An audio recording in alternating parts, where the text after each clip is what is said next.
Are you tired of the same old hot dogs and hamburgers at your 4th of July cookout? Why not change it up with a little bit of pork? And joining us now, Chef John Slattery of the restaurant's 4 Main Street in Huntington. We're making grilled pork tenderloin with a delicious sauce. Yes, and lots of native vegetables. We were out picking this morning. We picked some chard and some spinach and some basil, and we got some garlic scapes from down the road in Huntington the other day. We were talking about garlic scapes the other day. Delicious. This is one of the only times a year to get them. Yes. And they're fun. They're so tasty. Yes. So while I've been waiting for our segment, I've been getting some stuff together for roasting our red peppers, our colorful pepper sauce to go with it. So first we're just going to really quickly marinate the pork tenderloin. Sure. Now, this pork tenderloin, good looking. It's an underrated piece of meat, I think. Yes, it certainly is. I mean, it's you know, they range in size to about 2 to 3 pounds, so it's a good size for a small family to have like a whole roast.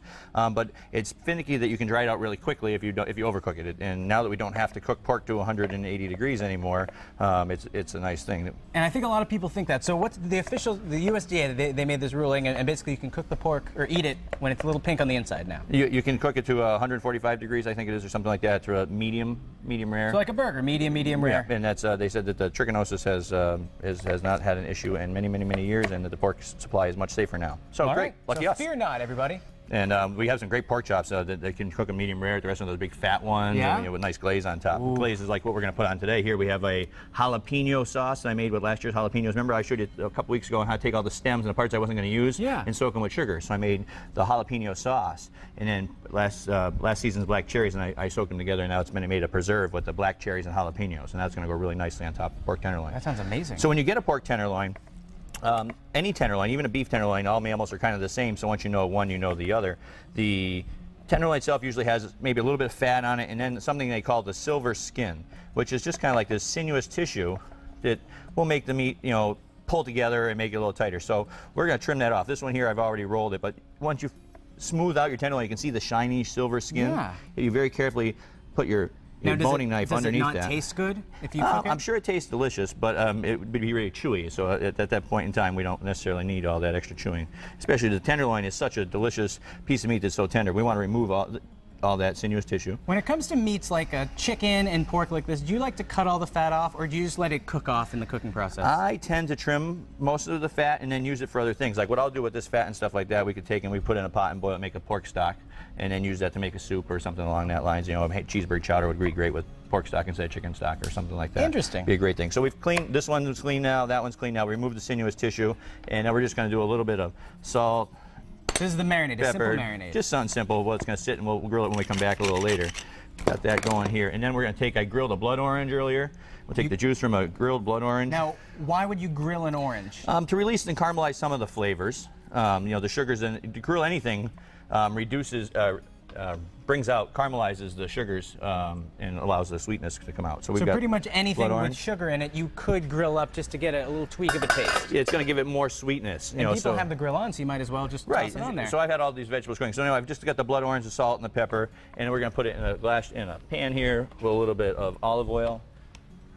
So you don't have to get an elaborate marinade. You don't have to buy one at the store. Well, the tenderloin is great because it's going to pick up whatever flavors we put on it. But we're going to allow just that simple flavors to come out on the meat itself, and then we're going to have a nice with the sauce another flavors profile. So in the meantime, shall we start making the sauce? We're going to do that right now. Okay. Bring this blender right to the center court, and we're just going to make a real simple coulis, which is basically a fancy word for a pureed sauce. I was going to say that's a Julia Child word for sauce. Yeah. And what we did here is we roasted some orange and yellow peppers. We're just going to give them a quick chop. One slice. So you could buy the roasted red peppers in the jar or something like that. It's a simple process. It's easy. You save a ton of money. Over the open fire outside, it's great. It's real easy. And if you have a gas stove, you can just set the pepper over the stove and watch it real carefully and just rotate it until each side turns black really quick. Then put the pepper, once it's all black, in a bowl and cover it with plastic wrap. Let it sit for 2 or 3 minutes. It'll cool down. The skin will be soft. You just rub the skin off, rinse it under water, and it all comes off. And there you go. We're going to leave a little bit of that skin on today. Then I also grilled an apple. And we're putting the apple We're going to in here. just sweeten up our coulis a little bit. Huh. Put a little bit of that grilled apple in, and a little bit of roasted onion or grilled onion. So we put this on, we cut it up, we cook it, and then we're going to put the pork on while this cools. Yeah. So we're just going to blend this together. All right. So a little bit later in the show, we're going to finish cooking up the pork, the sauce, and then can we dig in? Yeah, absolutely. Don't go anywhere. Welcome back to Mass Appeal. Look how tasty that is. And the man who made that, Chef John Slattery, 4 Main Street Restaurant in Huntington. So pork tenderloin, when you missed it earlier, we finished grilling it up and then we put it on the grill sheet. Yep, we grilled it on our griddle.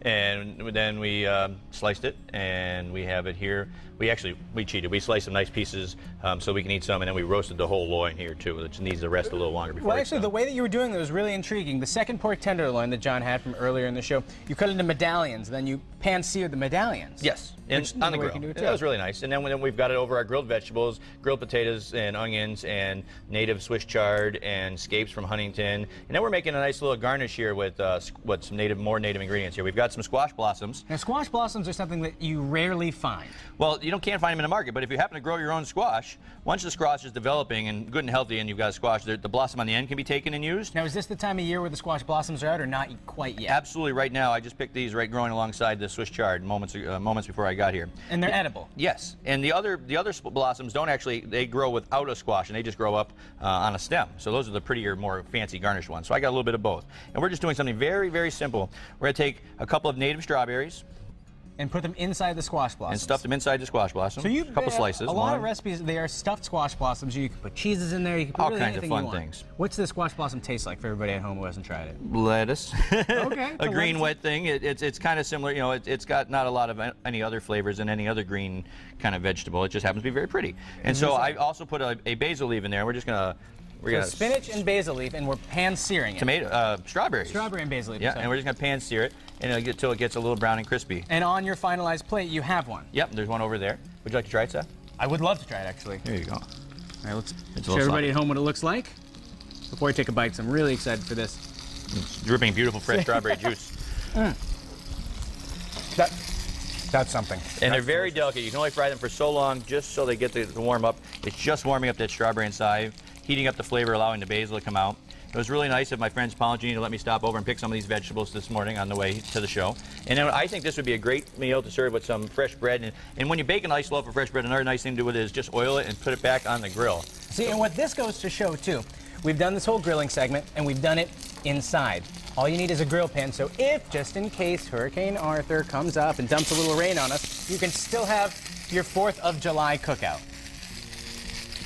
But it's a tropical storm right now, and it's not a hurricane. It's not gonna rain on our parade, is it? Who's to know? You know what? It's the weather. I leave that to the meteorologists. Exactly. So then we have a nice little, I thought maybe a little bite that we could put on a presentation plate, or you could pass out to your friends. Sounds good to me.